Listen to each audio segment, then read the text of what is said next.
Welcome to Psychic Holistic Spotlight. I'm your host, Josie Way, and tonight co-hosting with me is Patty McGarrahan, and our guest is Mary Dalba, whom if you watched last time I said Alba, so I'm apologizing now. No problem. We just got to meet because Kathy met you. Yes. And spoke with you. And I'm so glad I met you. Yeah, it's wonderful to meet you, Josie, and wonderful to meet you, Patty, and all of you out there. Hello. Now, you do a lot of things. I do. And I thought we haven't heard much about astrology lately. I mean, the stars keep spinning, but we haven't been, other than Mercury retrograde, we haven't been noticing them too much. Yeah. So tell us what's coming for us. Oh, well, I think the big thing that's happening right now is the Pluto in Aquarius. And so let me explain a little bit about what that is. So the planets, when you're born, your chart is like a snapshot of all the planets, where they are at that point. And then the planets, like you said, the stars keep spinning. So as the years go on, there's different what we call transits. I like to call it like a friend has come over to the house to hang out for a while. Some of them stay for a long time, some of them stay for a couple of days. But that's what we're looking at, is these transits in our life. So Pluto in Aquarius, I'm sure you guys have heard. It's one of those, we're gonna have shakeups in the world, and we're gonna have a lot of things that are coming out from kind of underneath, things that are secret. So let me explain a little bit about Pluto. Pluto is a slow-moving planet. It takes a long time to move. When it is affecting a global kind of thing where we have politicians, we have governments, we have just institutions, things like that, when it's hitting those points, it's going to create something where secrets come out. Now, probably over the past couple of months, because this started in March, you might have seen there's been a lot of things on the news about things coming out. Yeah. All of a sudden, recordings are coming out, all these things are coming out. Well, that's Pluto. Now, what makes it very interesting is it's going to be like that through the 2024 election. Oh, that's cool. We might have a clean election with a lot of dirt first. Right, that's the thing we have to think about is Pluto is all about getting underneath and digging things out. All the secrets, all the things that you have in hurts in your life, you're gonna have to face them. With it being in Aquarius, it's explosive. It's a rebellion. It's, one of those things where it's innovative. So that's lovely, but on the other hand, it's also the rebel sometimes without a cause. So we might hear a lot of people say things that I'm not mentioning anybody on purpose, y'all, but we might hear a lot of people say things that they really should not be saying or doing. So yeah, it should be an interesting time. But I think the most important thing is if you have your chart done, we can kind of back up to that. Yeah. But if you have your chart done, you can always look at how the global things are affecting you personally. Yeah. That's what I meant at the beginning. Someone comes by your house and is hanging out for a while. They're either hanging out for a quick time, or you can't get rid of them for a while. So that's how I like to look at transits when things are happening in the world. So have either one of you ladies had your chart done? A long time ago, but they didn't have my hour.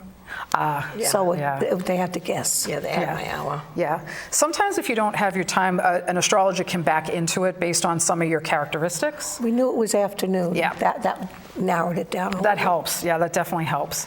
Because the big thing about that is your rising sign. So yeah. Let's start the basics. Aquarius rising. Explain. Oh God. Explain. Yeah.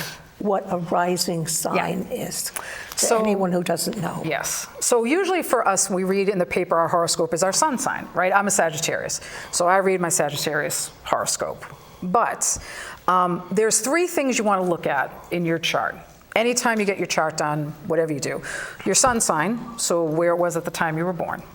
Your moon sign, which is how you feel about your emotions, things in life, your passions, just how your emotions are. So knowing that can tell you how you're going to be feeling throughout the months, because the moon's always moving around. We're looking for a full moon, a new moon, whatever. But then you have your rising sign, right? And your rising sign is what you present to the world when you first meet somebody. So it's what they call it the mask, if you've ever read articles on it. It's like the mask you put on, and then as people get to know you, they know your sun sign and your moon sign. So that's why it's important to know your rising, because when something comes in at you, you react like your rising sign. So like for me, for example, I have a Pisces rising sign, even though I'm a Sagittarius sun. So people see me as a Pisces, someone who can maybe have a little bit of a mouth, excuse me. I love my Pisces people. To heal, to be calm. Like Pisces can be very emotional. They're watery signs. So people, that's how they perceive me at first. And then as they get to know me, they see more of the Sagittarian come out. Bless you all who know me. But my moon sign is Aquarius, so I can also look at things very logically. So knowing those three things together gives you a nice blueprint of who someone is. And then you can kind of get down into some more details. Right. So one of the fun things I used to do when I was dating years ago is I would say to somebody, I was a little shady, I'd say, I'm just learning astrology. So I was wondering, do you have your information? Because I'll look at your chart and, you know, figure out like what's going on with you. And then they go, oh, that's fun, I can help you out. And I kind of like her, I want to see it. And I'd be like, what happened with your father when you were a child? And they're like, what? Because you can see it all on someone's chart. I'm like, and what happened there? Like you were around 20. Oh my God. So, yeah, so that was kind of fun. But that's a great way to learn astrology, is to pull family, pull Not a friends. great way to date. No. Well, I could kind of wean people out a little bit. But but that was always fun. Scare a few off. Scare a few off, yeah. You kind of know what's happening there. But it can tell you a lot. Like I run celebrities charts. Those are fun to run because you can see where things happen for people. Because you know their life through the tabloids, I understand, but you can still get the major things, you know, that are in people's lives. You can see it in their charts. So, you know, the great thing about the Google machine, we were talking about this off air. Back in the day, you used to have to cast the chart and do all the math. No. But you can. I tried it, didn't like it. No. But you can always Google someone's information and see what's going on with their chart. And a lot of times, my clients, sometimes I see them on Facebook, and I can just feel the energy coming from them to just feel it. Yeah. But like, I got to tell you, like Robin Williams, I always felt his sadness. Yeah. But Stitch fooled me. The one with that on Ellen DeGeneres, the dancer. Yeah. He totally fooled me. I was totally surprised by that. Right. Yeah. Yeah. And it's interesting so charts can show us different sides of somebody. So like, let's take example like someone who's a Scorpio, and I'm talking very generally here. So Scorpio can be our psychologists, our police officers, our people who dig underneath to help people, but they can also be our mobsters, our criminals, our, you know, and not, I think it's both sides. You have to have a little bit of both to function. You know, you have to be able to see things and to keep your eyes aware, but sometimes it's what, I always call it, what are you using your powers for? Yeah. You know, to help or, so, but that's what I mean. Both sides of each sign has what we call the positives and then what we call the things we need to work on. Right. Right. Now, I used to have a guy that used to come in once in a while, and he would do astrology, like what's going on in the world. Right. But then the politics that took place, I had to finally end it because it got. I had a World War III going on at my table one day, and I said, I'm done with that. Yeah. But I got to tell you, this fall, it just like it seemed like. And then I talked to somebody, and I looked up a lot of stuff. It was time to throw away what was no longer of your best interest. And oh my gosh, I had so much of that going on in my own life. Yeah. Yeah. And if you do not add to my life, you need to be subtracted from my life type of thing. Yeah. And in the corporate world, I was a little bit of a bitch, so in other words, it was very easy for me to do that. But in the healing community, it's very hard for me to do that.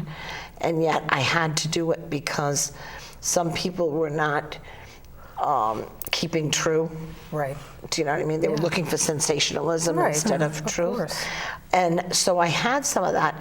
And then I even had a client that I had to say she needed mental health issues, but it's like I did a whole cleaning out. Yeah. Not my personal life, I'd already done that. Right.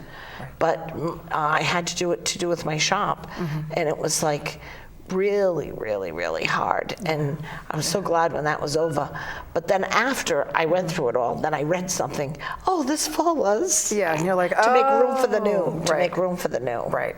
Yeah, it's true. In shamanism, they call the beings that do that sublimators. They take garbage, waste, and bring it up for something good. Yeah. The prime example is the buzzard. They are able to stand on decayed cactus without getting sick. They have a very strange habit.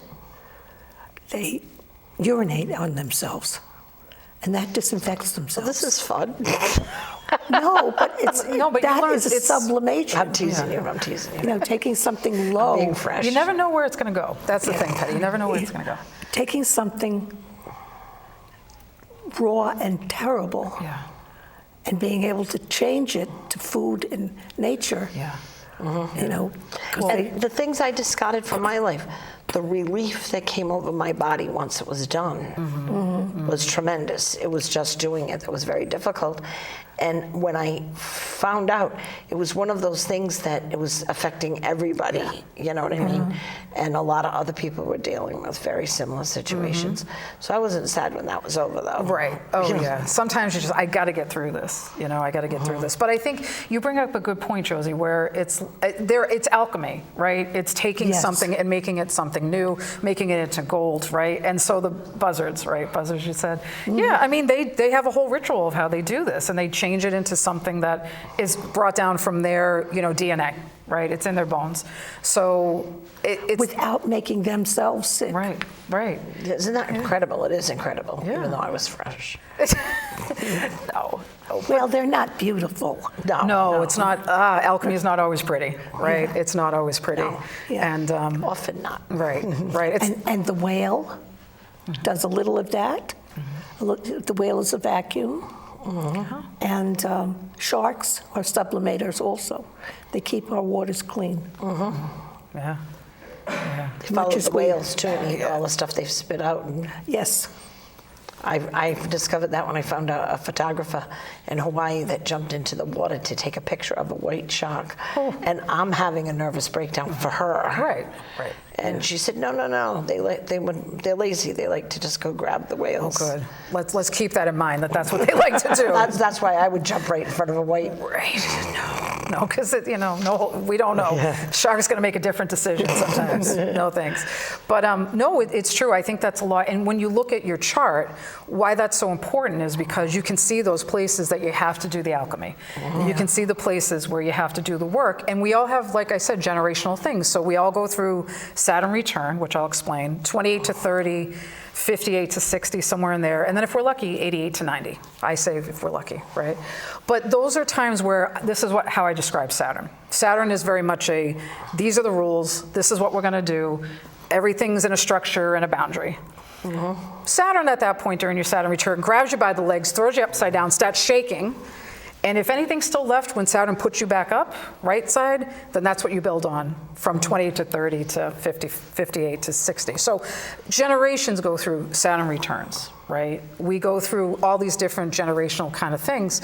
So that's why it's good when we have these friends or these people around us that we can talk to about it, because they're dealing with a lot of the same things, or they've gone through it. It's just what everybody goes through in the world, right? So when we have these things that are affecting the world, like this Pluto and Aquarius that's coming up, even more, because it's backed up into Capricorn right now. That's a whole other story. But it's coming back in September, and it'll go all through our election. So it's going to shake things up for all of us, personally, politically, all of that. So it's something we need to keep our eyes on, in the world.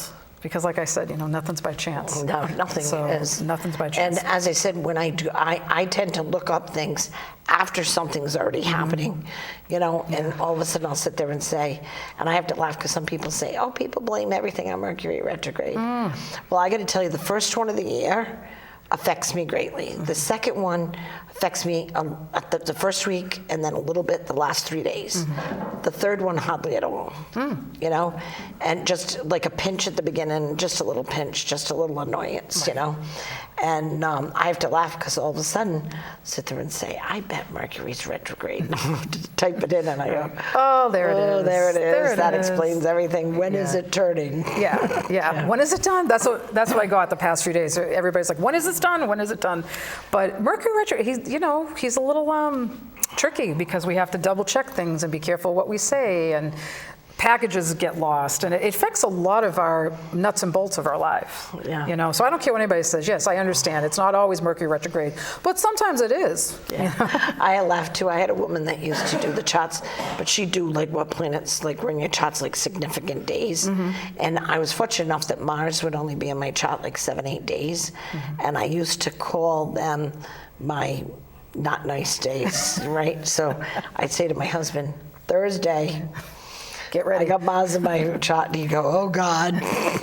But you know what? Knowing it's there made, when it would rev up and my temper would rev up, I was able to rev it down a lot better. Just having a knowing to it. So it doesn't hurt understanding your astrology chart. I agree. And I always say forewarned is forearmed. So if you know something's coming, then you can adjust. You know, you can take more time to write that email, or you can step back and say, honey, I love you, but I'm feeling it here right now, you know. So, you know, you might want to proceed with caution and throw chocolate at me. That'll be fine. Love you. But that's a lot of that. Yeah. Just throw chocolate at me. It'll be fine. But that's, I think, one of the things is knowing what's coming, we can prepare. And maybe not necessarily change it because we have to go with some of the flow, but at least we know what's coming. Give ourselves extra time to get through it, things like that. And instead of like making it worse, we could just deal with it. Settle it down, I just had a thought that flew through my head. So forget it if it doesn't jive. How does astrology work with when you're manifesting? Oh, that's a great question. Yeah. Because if you read your chart, you can have a good idea of what's going to go on, and you want to only manifest the best stuff. Right. And that's tricky enough as it is. But when you're competing with a chart. But you're not competing with the chart. Yeah, I look at it as it's a blueprint for our lives and we get to make our choices. So it sort of shows us where we'll lean towards, but at the end of the day, it's our choice on what we do. So things can manifest in so many different ways. But like, for example, it's always good to know where the planets are. Here's one that a lot of people like is what's happening with Venus, because Venus, I want to find my love, right? But Venus goes retrograde every once in a while. And you don't want to find your love during Venus retrograde. If you have an ex that comes back, sometimes that works, but sometimes. I say that with a face like, but a lot of times Venus, anything that's in retrograde is not going to show you everything, so it might not turn out the way you like. So if you're manifesting for a partner, right, or a harmonious job, that can be Venus, or like I want to redo my house, I want to add some more things. You don't want Venus in retrograde. She's tired, she's sleepy. She doesn't care what you pick out for the walls, you know what I mean? You want her like, I'm feeling good today. You don't want Venus in her slippers on her bed eating ice cream. Like that's not where you want her. You want her to be like, I'm in my goddess gown and Beyonce is even envying me. That's where you want her. And so that's always good to know, like what is happening, because you can say, all right, well, maybe I had that idea before, I can do it now, or I got to hold off a couple of weeks. And holding off is not always bad. Right? Yeah, as someone who's sort of... Let it simmer. Yes, so someone who usually doesn't let it simmer. And then Jupiter retrograde always gets me excited because people that owe me money, all of a sudden I get unexpected money that I forgot that somebody owed me. And all of a sudden it's in the mailbox and it's like, woo-woo. Where's the next vacation taking me? Never that much money, but it's still nice. It's your luck, it's your expansion, it's your growth. So if someone prevented that before, now they're making it right in the retrograde. Yeah, it's always nice when that happens. Yeah. So you can see where it moves around. You can see how the planets move around and they manifest. So the more that we evolve ourselves, the more that it will manifest in different ways. Like we had talked about, people who you have to love yourself first before you can manifest, love. It's the same thing. You have to know yourself in order to manifest it in a different way. So again, it goes back to self-reflection, which I know I don't always like. Right? But that's what a chart can do. It can tell you what you need to work on, and it can also show you what your talents and strengths are. So, for example, I had a friend of mine who I was reading her chart, and I was like, and I didn't know her super well, but I knew her well enough. But I did know in her youth she used to dance. And I'm like, you used to do something really creative and fun when you were younger. I'm like, but I don't see it much anymore. And I'm looking at the chart and I'm saying, did you like dance? And she's like, shut up. So we talked about it because there was an affliction there that showed that she stepped back from it. But there's always choices, right? You can always say, I'm going to work through that affliction and move forward, or maybe in this lifetime, that's not where I'm supposed to be, and I'll see how that manifests some other way. But it gives you an idea, and it's a great tool. It really is. Yeah. So it's not so much competing. It's like, what do I know and what can I work with in order to make it as smooth as possible. Okay. Yeah. Is that why I, as a kid, loved to stand up with the microphone? I thought I was going to be a rock star, but I had a really lousy voice. So they let me do mediumship on stage now. Hey, you're on stage. You're on stage, right? And you're singing praises to the spirits. I think that's wonderful. That's how I look at it. I always tease my clients. I said, they gave me this gift because I couldn't sing. And I always wanted a microphone in my hand. Right? There's a manifestation right there. Yep. Right? Yes. Yeah. Yes. Yeah. So yeah, your chart can tell you a lot of things. So, and if you don't want to book with an astrologer, that's fine. You can always run your chart online, but I will tell you, sitting down one-on-one with somebody, you get much more depth. You know, a computer program can print you out 19 pages, that's fine. And, you know, nice to start with, but you really should be with somebody who knows what they're talking about so they can guide you forward. Because with astrology, you can see what's coming up for the next year, 2 years, 10 years. You know, see where you should move. I mean, there's a lot of things when you should start a company. I've had people call me and say, like, can you run a chart for this date? Because I want to get married on this day. And I look at it and I go, no, you don't want to do that. That is so funny you say that. My husband and he asked me to marry him, and I told him I'd have to cut his brake lines because I didn't like the divorce the first time. So he got away from it. But our lawyer, when we went to do wills, said, please just get married. You know, it's too complicated, you know. So, and I was laughing because then I called Terry Spitzgerber. She was Terry Perry. She was known for like 100 years, and her father before that. So I had her do it. So she gave me 3 dates. And because I wasn't anxious for it, I picked the 3rd date. And my husband's friends all said, if my wife-to-be ever did that, I would tell her, you know. Right. Well, so you know you're with the right person then. Yeah. He was like, oh, what dates? Okay, that's great. And you called your astrologer? That's wonderful. Yes. Yeah. Well, he wasn't. He thought it was funny, but he just. Right. Yeah, I'm like, oh, I think it's funny. I got my stuff going on. I know what's going on. Well, I decided that we should get it before the 2 of us were on a motorcycle in Laconia in case something happened. That's a good idea. It would be nice to have it ahead of time. So we got married May 7th, and we went to Laconia beginning of June. There you go. There you go. Practicality, too. Practicality. It's true. Yeah. I also had my mother and my husband's aunt as the witnesses because neither one of them even knew they were there. And I said, then we could claim not of right sound mind and body. Patty had a plan. Do you notice this? Patty was like, well, you know, when you don't like the first one so much, you just tend to. Ma'am, I understand. And then this ended up like 30 years good. Yeah. After all that, so. Yeah. There you go. Yeah. See, you have to check your chart. Yeah. And check their chart. Yeah. Well, I'm an Aquarius with a Taurus, which a triple air sign with a Taurus is on the Aries line, so that makes a difference. Yeah. He had a little bit of fire in him. Yeah. As he got older, the fire was whittling. He got a little more Taurus. He got a little more. But it was so funny. Solid. It wasn't from astrologists. Spirit told me. Yeah. And I wasn't ready to date for a long time because you could tell by the attitude I wasn't ready. I get it. And anybody steady. And all of a sudden I said to the universe, okay, I'm ready. Could you please send a Taurus on the Aries line? And may their mother be dead. Folks, this is an example of manifestation that's very specific. You're wondering what you should write or say? Here we go. And you got I got a husband. His mother had passed. Sorry, Mom.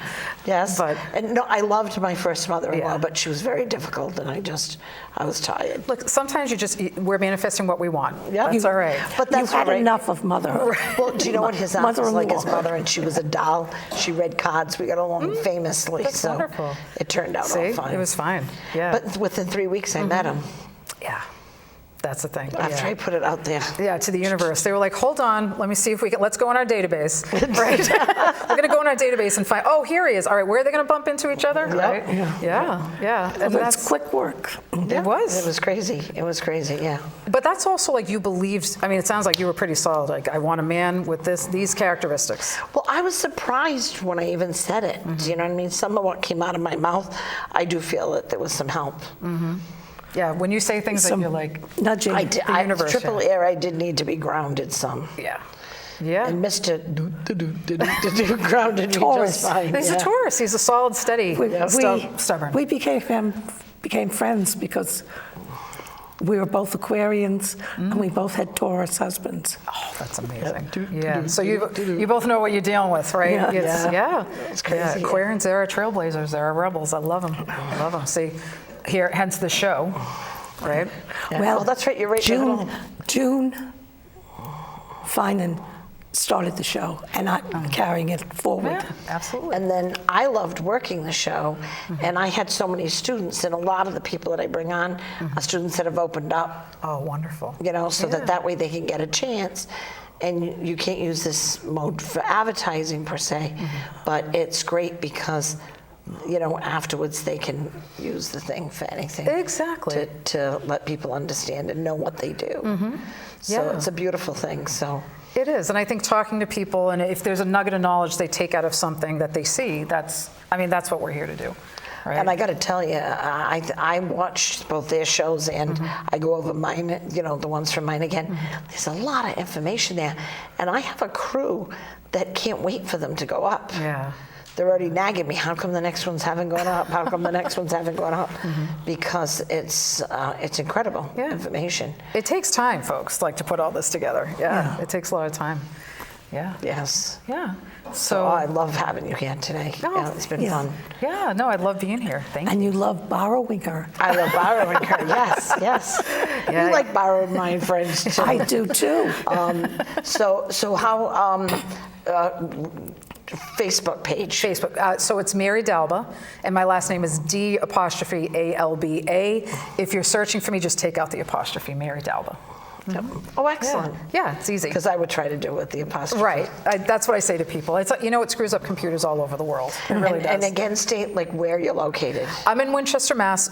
But I do a lot of Zoom and phone sessions, which work just as well. So you can come to my office in Winchester, or we can Zoom, through the university. And isn't it beautiful because they work just as well? It works just as well. Yeah. I have to explain that to some people. They don't think it would, but you it moved does. to It Florida. does. We have no choice here. Right. And I think part of it is that people don't understand. We're not necessarily reading just them. It's the energy from the spirit world. Yeah. We can be anywhere. So it doesn't I don't just read off of you or you. I read, the spirits come in with us. The room's very crowded, right? Even if it's Zoom. Oh, it's very crowded. Yes, it is. Right? One night, Roland Kamta was here, and he said, "My God, a herd of spirits just came in." I had to tell him. I said, "I think that's mine. They're very enthusiastic." Very enthusiastic herd, huh? Hey, the spirits are going to show up when they're supposed to show up and when they want to show up. So that's right. People tell me, I tell them what to do. I'm like, oh, no, I don't tell them what to do like that. No. They'll walk away. It's Well, not I good. do have them. I got to tell you, though, I discovered Sylvia Brown, and I love to tell the story because she was on Montel Williams. Yes, and yes, we yes. went there. We went there to try to get to her, but couldn't. But then stayed for a second show, so they gave us VIP tax to come back. So of course I didn't ask the question I really had when I talked to her. Yeah. I got to ask a question. We were in the VIP section. And I watched the tapes every week. Yeah. And I got to tell you something. I had said, I think it was in the last session, that I didn't want to feel their deaths anymore. And a lady asked that question. Yeah. And I always love it, her 4-pack of cigarette voice. Yes. Just ask them not to. And I'm like, and I turned around and I go, that's brilliant. Yes. I've taken $5,000 worth of classes to try to figure this out. And I watched Sylvia Brown on Montel Williams and just asked them not to. Not to. And what's so fabulous is they want to help us. Yeah, they do. Yes. They want to help us. So your astrology stuff is very, very interesting. Thank you. That's- Thank you. Yeah. Appreciate it. As far as wanting to help, they need to help us. Yes. It's part of their being. But I'm very Service. pushy. I know that's hard to believe. So I have running water. The second step going into my office, he flips me from the left brain to the right brain. Oh. And then when I'm leaving, he flips me and he disconnects any cords that I've connected. Yeah. So I have a setup, and he stands behind me and he filters me. Yeah. Because I do need some filtering, as you've seen a few times. Nah, I don't know anything about that. I could tell you wouldn't know anything I wouldn't know about anything it. about that. So he does some filtering. But it's so amazing, you just ask. You just ask. And that's something we should leave everybody with. All you have to do is ask. Yes. That's all you have to do is ask. Yes. And trust. Trust. That's an important part too. I think that's half of it, because I know they're going to follow through, so I Yeah. trust. Trust. If you're told something, accept that it's